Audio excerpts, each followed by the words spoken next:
Well, on today's Garden Life, it's all about mini makeovers, not major ones like we did in Denver last weekend, but mini makeovers that we all can do irrespective of what type of garden we have or what kind of garden style we have. And mini makeovers are just concentrating on one area and trying to make it look better. In other words, there's a before, we mess with it a little bit, and then there's an after. And we're going to talk about 5 ways that we can easily do mini makeovers in our own gardens. I think it'll be fun, very satisfying. Well, what do you say, Stuart? Let's do it. Let's do it.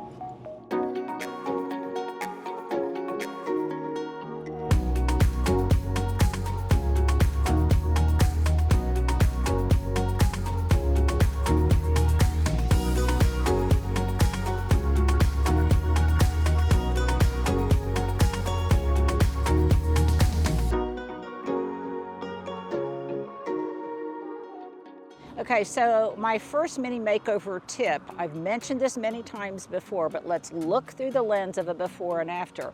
And that is, if something works, plant more of it. In my case, I've got this gorgeous sedum right here. It works, and I want to plant more of it running up and down autumn's edge. In the process, I'm going to solve a problem because it's starting to be too crowded out by this rose, and after all this rain, it's starting to separate a little bit. So what am I going to do on this mini makeover? Well, number one, I've already prepared the areas where I'm going to spread it around to get more of what works. In this area right here, and by the way, I am using my Sneebor and Zen mini shovel that my friend Kat gave me. You guys have asked me what this is before, and it is indispensable. Okay, so look at this beautiful friable soil after the rain. So I've got one patch here, and I've got another patch down here where I want to put it. And by the way, if anything gets too crowded or whatever, that's the beauty of gardening. You can always move it, and especially if it's something that goes to transplant very easily like this sedum. So what I'm going to do is I'm going to kind of brutalize this. Now I could do this in 2 ways. Number one, I could take my little shovel here, and I'm literally brutalizing this, but that's okay. It will respond happily. And then I'm going to take this out, this section of it out, removing some of the dirt.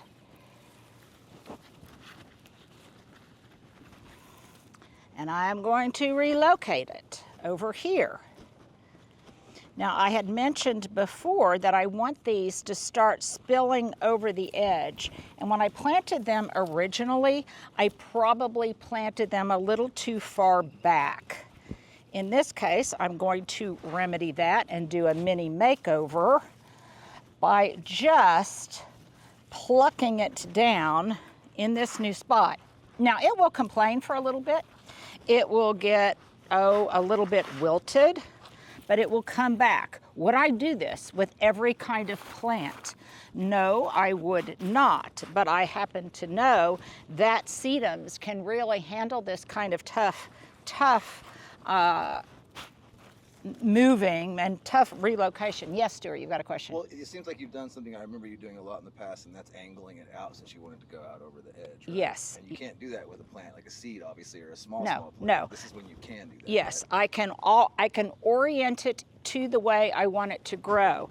Now, in the process down here, look, I've got some other cuttings. Yeah, I've got some other cuttings that have fallen by the wayside. I can take these down, and I could do kind of the same thing. These are sedums. I can literally take cuttings and just stick them in the ground, and they will grow. Coolest thing. Yeah, it's a wonderful thing, isn't it? But the second technique that I could use is to just gather them all together like this, and I could cut them off right here, and then just like those broken off pieces, I just tuck them in. So I could do that, but they are more likely to be successful if I include some of the root ball. And by the way, it would be better to do this on a cloudy day, but I don't have a cloudy day right now. Take the day you're given. And look at all that wonderful fleshy business there. And the other thing is that overall, I promise you, this plant, this sedum, I can never remember the name of it, but I'll look it up for you. If you guys remember it, that's my first question of the day. I forget things. You guys remember things. Tell me what sedum is. Okay, so I'm going to take it, just like I did the other, as Stuart was mentioning. I'm going to position it so that it will flow over the edge. Not so far back this time that its tendency is to grow that way under the branching of the roses, but forward. You're the first person I did that. I know a lot of people plant stuff, but I've known people plant stuff. Well, plants, a lot of times, they don't know which way is up. So you can encourage them to grow in a certain direction. Now, the nice thing is, doing it right now, I'm not going to worry about watering this in. I'm not going to worry about it at all because this soil is nice and moist. I did it at a good time of day. I am going to come back over here, and you'll see here now, look, I've got extras of these because I brutalized it. I will take these like this. Anything that's not attached, the rest of it will stay here. I may go get a little dose of compost and put it on there to fill that corner. But then, with these bonus pieces that I've got here, I'm gonna look for another. Okay, so Linda, you just said it was hot. Stuart, ask me, how hot is it, Linda? How hot is it, Linda? It is so hot that even though we'd only been shooting for a couple of minutes, we had to stop because your iPhone that we shoot on overheated. That's how hot it is. Yeah, hot and humid. Okay, so I took more of those cuttings and I put them over here opposite the second set of steps that go up to the door to nowhere. And what that will do is ultimately it will create a wonderful after effect of rhythm and repetition of this purple sedum, ignore my water, this purple sedum up and down autumn's edge, spilling out over the wall. That is a wonderful mini makeover. Okay, here's another example of if something works, plant more of it and solve a problem in the process. This is a little bit different of a problem, but you can see here, I've got some Echinacea purpurea, i.e. purple coneflower. I've got 2 clumps of it right there. I also have another clump of it up here, back into the border, underneath that Yopon holly. Now notice that it's a little bit crowded back there, but more importantly, it's kind of leaning over. I think it really isn't getting enough light in that location, despite the fact that it's in sun right now. So what I am going to do ultimately, not now, because it's 110 degrees. I will do it in the cool of the morning or the cool of an evening. Unlike that sedum, which can be brutalized at pretty much any time of day and any time of weather conditions, this cannot. So ultimately, I am going to do the same thing, plant more of something and solve a problem in the process. And that is, I am going to dig up that echinacea, plant it down here in one of the holes created by where I took out a lot of larkspur, and in the process I will give what's in this area more room to grow, solving that problem, but also getting this in more light, solving that issue of it's getting leggy because it wasn't in enough sun. So there you go, there's another example of mini makeover number 1. If something works, plant more of it and solve a problem in the process. Okay, mini makeover number 2, and that is recompose your pots, how they are arranged, and freshen up your pots. Now this is a no-brainer, but it's a mini makeover that I think a lot of times we just don't do. We get used to something being in a certain place and we don't intuit that, oh, we could freshen that up. We could move that pot. We could plant something else in that pot and get a whole new look that is more seasonally appropriate and more weather appropriate. And I did that not long ago when I switched out this composition here. You may recall that I had it filled with violas and pansies and black-seeded Simpson lettuce and things that really could handle cooler temperatures, some dianthus. But now it's hot. Before this intense heat set in, I replanted rather, these urns at the top of these steps with plants that really can handle the heat. Sun patiens, pentas, calibricoa, and some angelonia. Then I added a pot that was in the same color composition. And so this mini makeover was largely in white. I added some Gara, and I also relocated this beautiful pot of agapanthus from the Southern Living Plant Collection. I relocated it, sorry, to this. It's so hot, I'm having a hard time thinking. Yeah, sorry about that, you guys. And so I repositioned it over here. Likewise, I took out a lot of the stuff that was in my Easter basket pot and I replanted it with like type material. There's some angelonia in here. I've got some lantana in here. The dianthus remained, but I also planted some scaviola in here. So this composition was redone. Now, if your makeover includes nothing but just removing one of the pots and not replacing it, that works too, especially if that pot was filled with things that are now struggling and or dead. Something else that I wanted to tell you about was because I've been trying to identify what this plant is, and probably the actual result is probably that it's a weed. But it was kind of hard to tell initially, particularly because I was recognizing it and it kind of looked like scaviola, or is it scaviola? Yeah, scaviola. And I thought, oh, maybe that's what it is, but I don't think that's what it is. And then one of you told me, Linda, you think that's a weed. Okay, I think it probably is a weed, but notice that I am not removing it. Why? Because just like a real plant in a wrong location is and acts like a weed in the right location can act like and mimic a real plant. In this case, I kind of like its growth habit.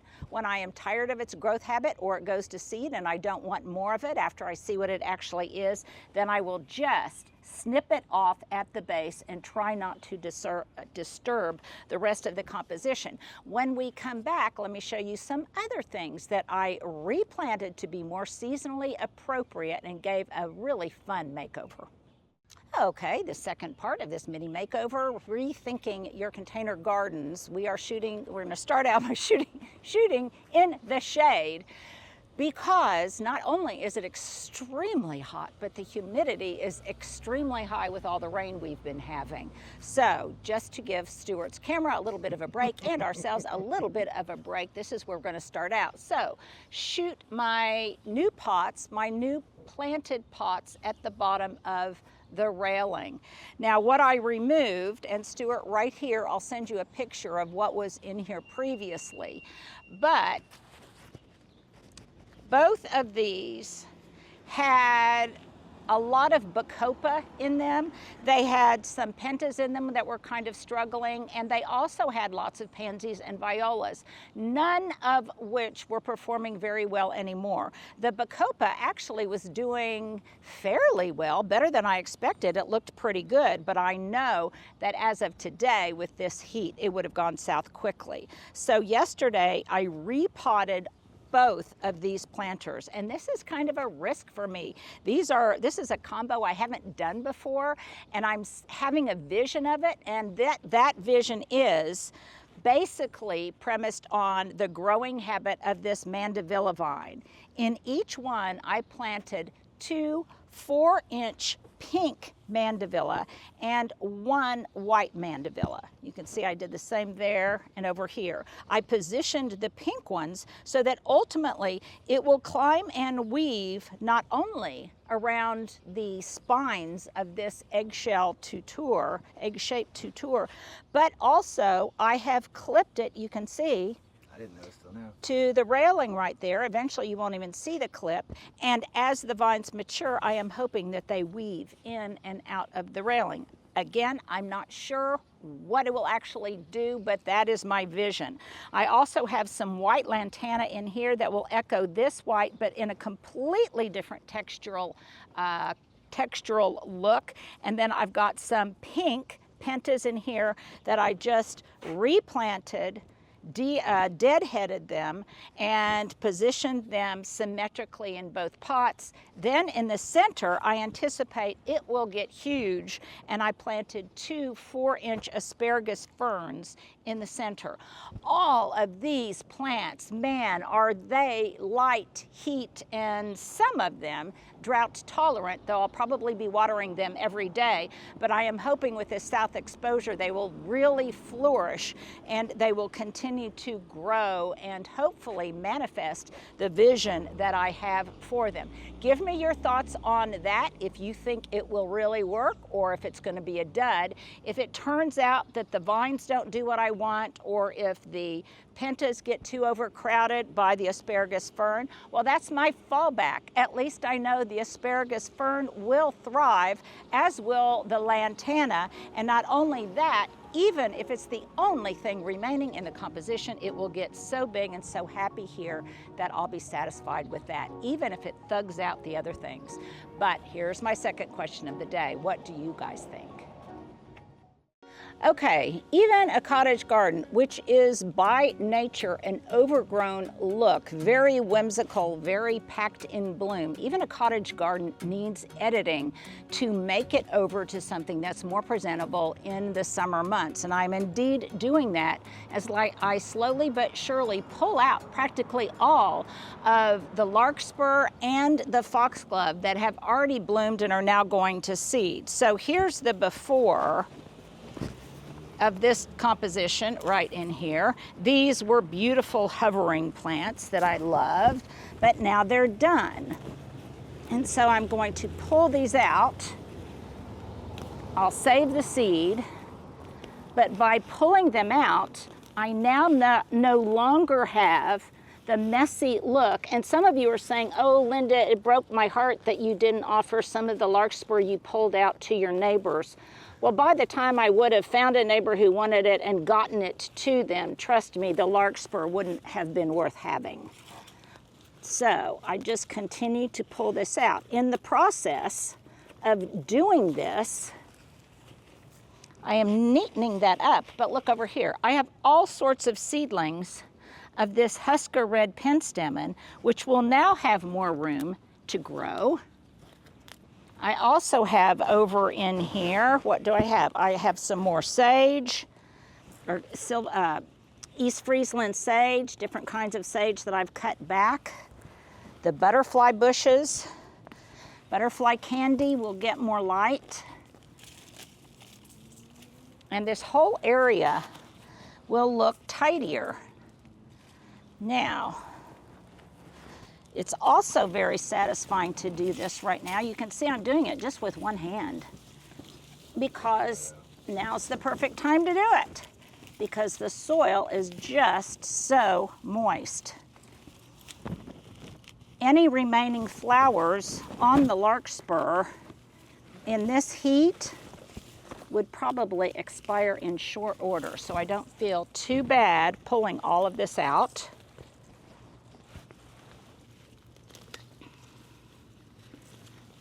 And I'm probably going to have to come back in and do this in a second wave.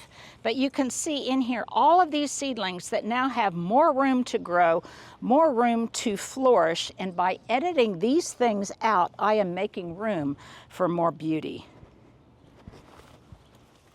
Okay, now you may be wondering what I'm going to do with all of this. And right now, I am not going to, what I call processing it, cutting off the seed heads and doing something with them. I'm just going to put them back here in the utility area in the waiting room, and you can see where I've already got lots of it. Now, do I anticipate that some of it will go to seed in here? Yes, I do. I will also take some of this and I will place it outside in where I garden in the forgotten places in the alley, and I will just lay it on top of the soil, because lots of these seeds, as the seed heads dry, will drop in place and then they will germinate later. That's how I got what larkspur exists there now. It's because I did this last year, so I will do that. I will also cut off some of these seed heads and I will process them to dry so that I can gift them to some of you who come by to see the garden, or to anybody else who wants some of this beautiful delphinium lookalike in their own garden. So that's a great mini makeover. Edit out to create room for other things. Okay, another type of, I guess, seed storage and seed propagation is this. But first, before I show you that, I want to point out two things. Look at this gorgeous Jane Magnolia that is reblooming with all of this rain. I mean, it's reblooming up and down, which is just amazing to me. And it's really growing very tall. And some of these branches are kind of a little bit wayward. And if I chose to do so, this is very much the garden life. This is very much indoor-outdoor living. I could cut this off at the base and bring it inside and do that indoor arrangement thing with one really large, dramatic branch that I could set on the corner of my island. But again, I'm not going to do that. If I'm going to do any type of cutting of any kind of fresh material to bring indoors, I'm going to do that in the cool of the morning. Not right now, while it is hot and sunny as heck. And if some of this footage looks a little bit wonky, it's because it is so bright that Stuart is having trouble even seeing what he is shooting. So please forgive us. Okay, but I digress. So now back to seed storage and propagation. In here, I've got a seed stalk of this beautiful foxglove that was blooming in a perfect color echo to that Jane Magnolia. Okay, I loved that effect. I also know that next year I want to recreate that same effect, but in greater abundance. So I'm going to note where I save this particular color of seed. So I will let it dry and I will package some of the seed, but I'm also going to do this. And lest you think, Linda, that doesn't make sense and it doesn't work, I will show you what I have showed you before. And look at all of these seed heads right here. Okay, look at all of these dried seed heads. See all the seed right there in that pot? Those seeds will germinate in place. They'll be big by this fall. They will be as big as this, if not bigger. You can see where I had a spent seed head here, and then I will transplant them where I want them to grow. Now, here is why I do this. It's because underneath the canopy and the protection of whatever is in the potted plant, they tend to flourish. They don't get dug up by squirrels. They don't get crowded out by anything else in the cottage garden. They seem to grow happily in here. And you can see that these that were in here from last year, because foxglove, they are a biennial. They put out foliage the first year and they put out leaf stalks the second year, or flower stalks the second year. So you can see that these are growing. But look over here. See all these little tiny seedlings? With all the rain, these have germinated from the seed that dropped from these foxglove seed stalks. Okay, here's my outfit of the day. I don't know if you can see me, but I'm standing in the shade. This is, at this point, a very sweaty outfit. My hat, I think I got this off of Amazon. I will provide the link if I can. My sunglasses are Cole Haan. I got these at Nordstrom Rack years ago. My top is an Indian top. Whenever my son goes to India, which he does fairly regularly, I have him get me some of these really light lightweight 100% cotton tops. I especially like them in white. They're great for sleeping in, and they're also loose to work out in the yard. My little apron, you guys have asked me about this. It coordinates with my garden trug. I can't get you an exact link to this because it comes from Australia. I got it many years ago, but I'll see if I can find some kind of similar apron online that you guys can maybe tap into. My cute boots, these were a gift from my daughter-in-law Taylor up in Denver, who's about to have my first granddaughter. Have I said that enough? And she and Jamie gave me these probably 4 or 5 years ago. And yeah, and they're très comfortable. So earrings I got, I don't know where and I don't know when. So there you go. Oh, and my britches, I think were just cut-offs of some jeans that I had years ago, old. Okay, so there you go. There's my outfit du jour. Okay, now what other plants can you do this with? I wouldn't do it with larkspur because larkspur puts out a pretty long taproot and it does not easily transplant. Foxglove, however, does. Something else that does is columbine. You can see here where some seed germinated in this Encore Azalea topiary pot, and there is a columbine growing in here.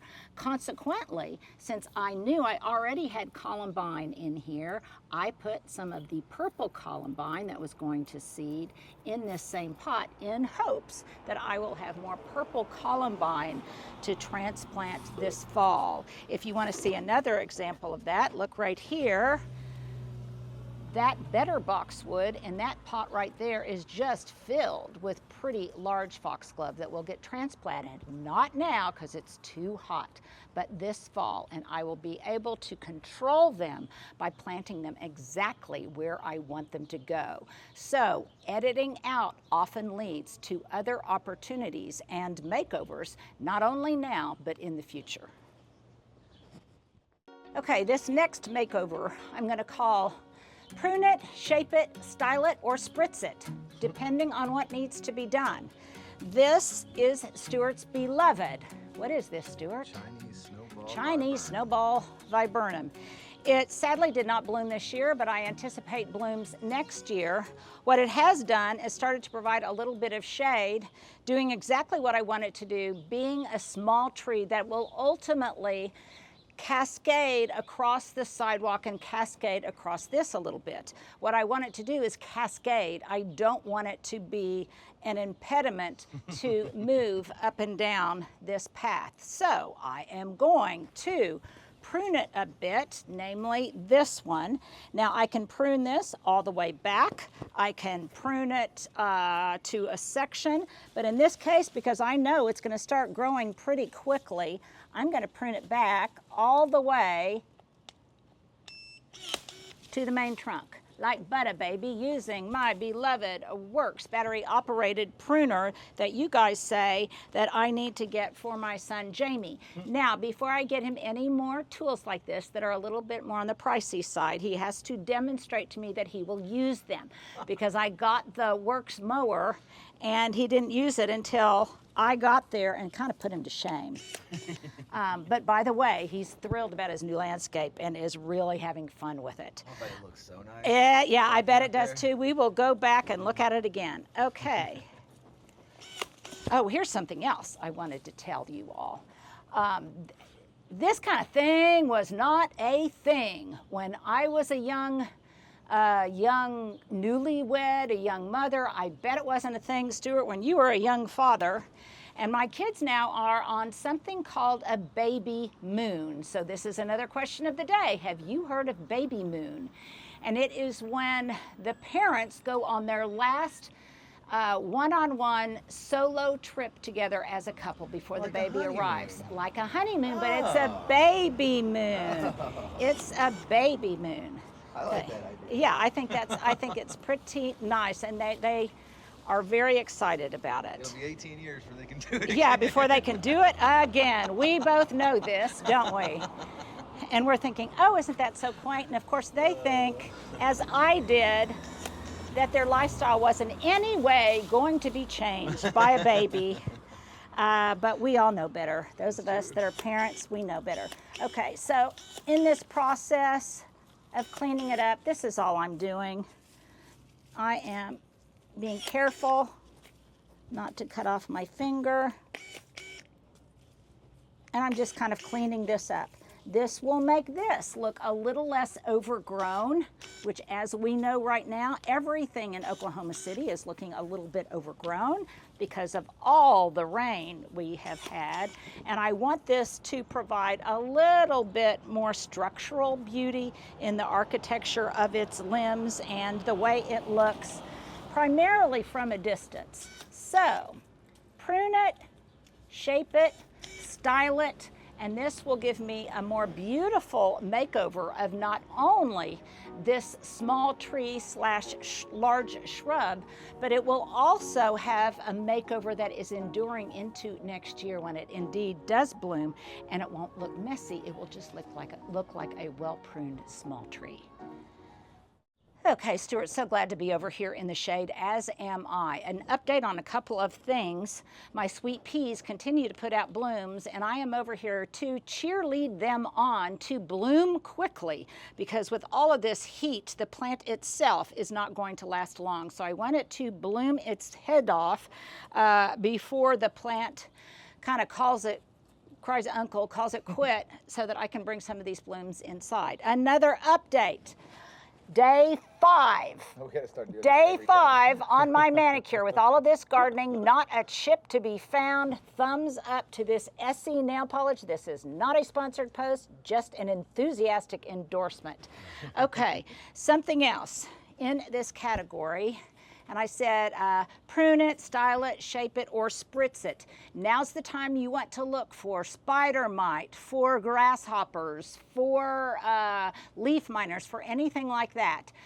And if you're going to treat them in some way, sometimes I leave them untreated, but if you're going to treat them in some way to kind of solve the problem, first of all, if possible, prune out whatever isn't really necessary that's infected and throw that into the trash. Don't put it in your compost pile.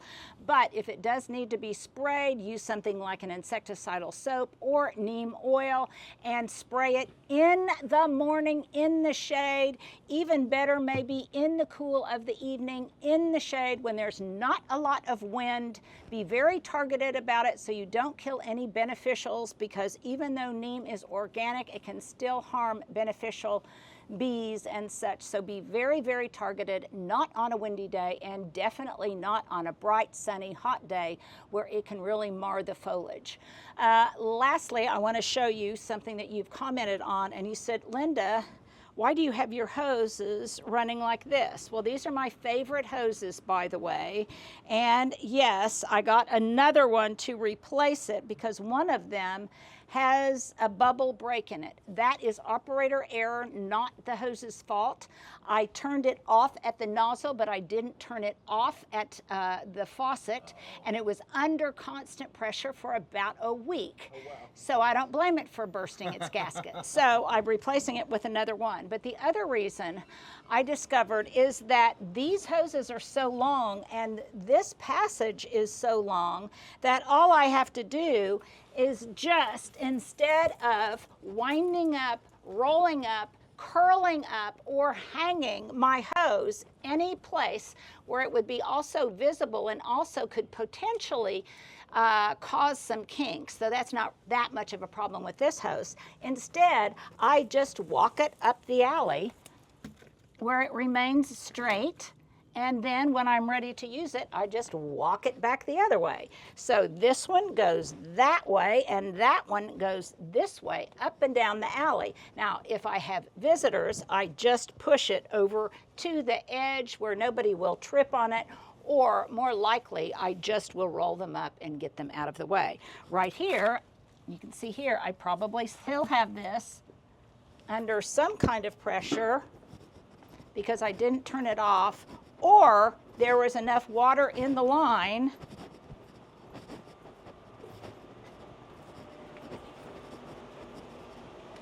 actually that is turned off. So there was just enough water in the line that's just residual water creeping out.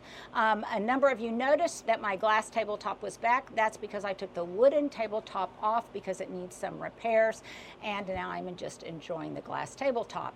A lot of people have strong opinions on that. Tell me, do you like the wood tabletop on or do you like the wood tabletop off?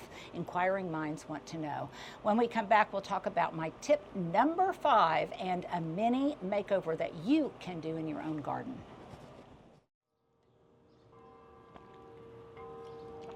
I am hydrating. I have started every day drinking water with electrolytes in it because of my muscle spasm issues, and it definitely is helping, and it definitely probably needed to be done anyway. And I have my favorites. I don't like liquid IV. I have another brand that I like that comes in tablet forms, and we will provide a link for that. Okay, but back to the topic at hand. Number 5, 5 mini makeover that you too can do. And if you say, but Linda, I don't have any stuff, then I would say find some stuff. Look in your basement, look in your garage, look at a thrift store, or you might even want to spend actual money on it, depending on how valuable it is to you. But this one comes with a huge caveat, Even a good thing used to excess is a bad thing.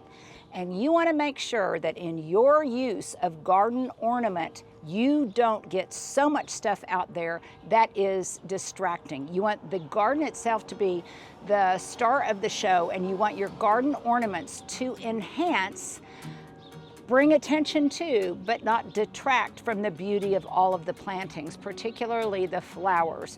So here are some types of garden ornaments that I like to use. And most of them, by the way, not only have an aesthetic function, but they have a practical function as well. So case in point, Stuart, I'm sorry, we have to get back out in the sun. Okay, case in point.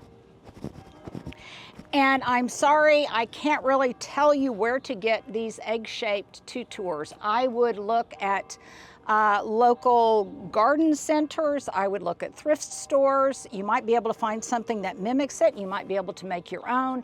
You might check out Gardener's Supply. These were part of my QVC collection that I no longer participate in anymore for just simple, really practical reasons. But I have these tutors on both these plantings up front and also the plantings at the bottom, because as you recall, I want to try training that mandevilla vine around that tutor. If you're in the shade and you want to do something similar, you could use ivy, you could use other types of flowering plants. Likewise, sometimes I think some kind of pot or some area of the garden needs a vertical element. And in this case, I wanted this pot to have a vertical element. Do we have? Hi. Is that Jamie? No, Stuart. This is Stuart, my videographer. We'll take a break here. Okay, that was very fun. Pardon that interruption. But that was an old Enid friend of my husband's, and I wanted to make sure to stop and visit with her. Now this is so cool.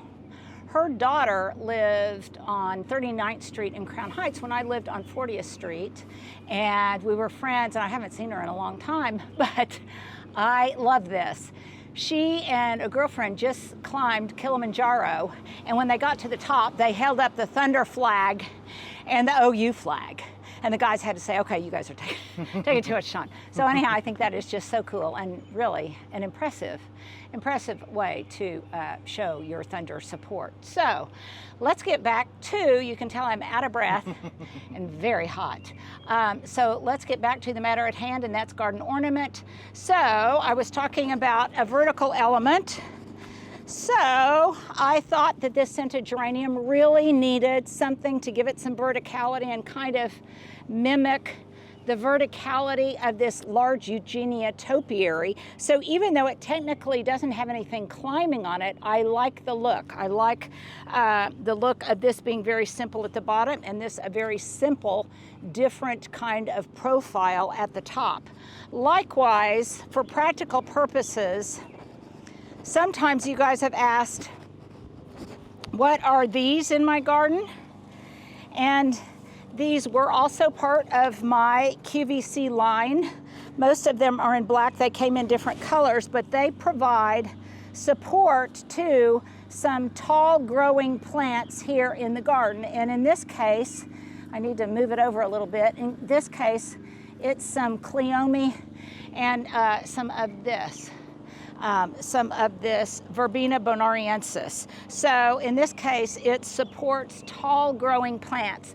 But anything, it can be, Stuart, if you torque around, it can be a watering can, a good looking watering can, preferably not in plastic, that also serves a function. It can be like these garden baskets of mine that serve a function, but they're also presentable to have out in the garden, and I just leave these out here. Or it can also be something far more classic, like a bird bath, and I've got a bird bath over there. So in general, for my garden ornaments, I like to go bigger rather than smaller.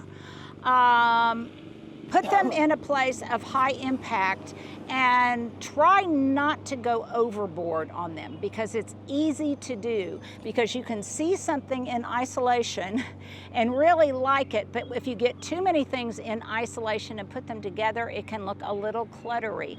And we talked about that in yesterday's video that you might want to watch. So there is encouragement for you to watch yesterday's video, the big makeover we did last weekend in Denver of my son and daughter-in-law's home. If you like this kind of content, please subscribe, give us a thumbs up. More importantly, share it with others. A couple of you told me, commented on this last post, that you had been feeling kind of down, and that you thanked me for making you feel better and brighten your mood a little bit. And that is the biggest compliment you could pay us. So if you know somebody, not just from a self-serving standpoint to get us more views, but just as a, I don't know, just being a good human. If you know somebody that's feeling kind of down, and if this is the kind of content they might like, share it with them. If this is not the kind of content they would like, then don't make their day any worse and don't share it with them. Thank you guys for hanging out with us. I really appreciate it, and we will see you either on Wednesday or maybe next time we talk, it will be in New York City.